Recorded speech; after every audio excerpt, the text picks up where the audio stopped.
What excites me about the expedition is just doing it. I mean, it's been a long process getting to November 18th, where I'll fly out to Chile. And what will be even more exciting is actually landing in Patriot Hills, because once you land in Patriot Hills, you're in Antarctica, and the expedition will pretty much be underway at that point.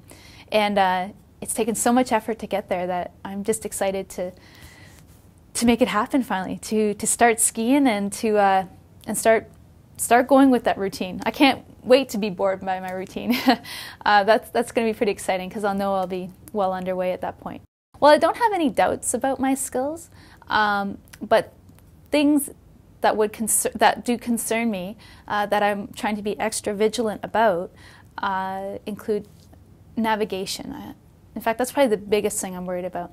Just because it's difficult to practice, you know, in the streets of Ottawa or in the streets of Sudbury or wherever. I mean, your GPS works really well here. I don't know how it's going to work in the south, or particularly so close to the South Pole. So I have to rely on other expeditioners and what their experiences have been with the GPS, in particular with the compass, with the declinations and everything, and all the details by using the compass so close to a pole, whether it be North or South Pole. These are things that you can't test and practice until you get there.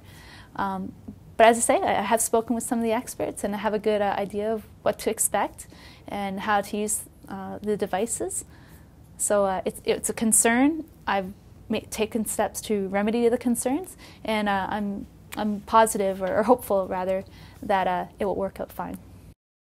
There's a few things out in Antarctica that certainly pose a threat to my safety. Some of the big things are the weather, the extreme cold, of course, and the storms that can blow up. But they're mostly windstorms, and for example, if my tent blew away or something, that would put me in kind of a tricky situation.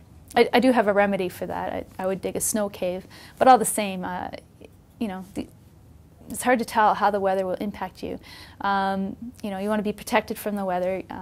The winds can cause frostbite, that sort of thing. So you just got to take the proper steps to mitigate the impacts of that sort of weather. The other side of things is the terrain could be hazardous. There's the possibility of falling into crevasses. So you want to make sure to be very vigilant throughout. And being vigilant and watching out for crevasses is particularly tough when there's whiteouts, for example, where you can't tell the ground from the sky. So in those certain circumstances, I'll either have to call it a day or just go really slowly, making sure I don't fall into a crevasse. I think now it's more of a rolling of the eyes and like, oh, no, not again.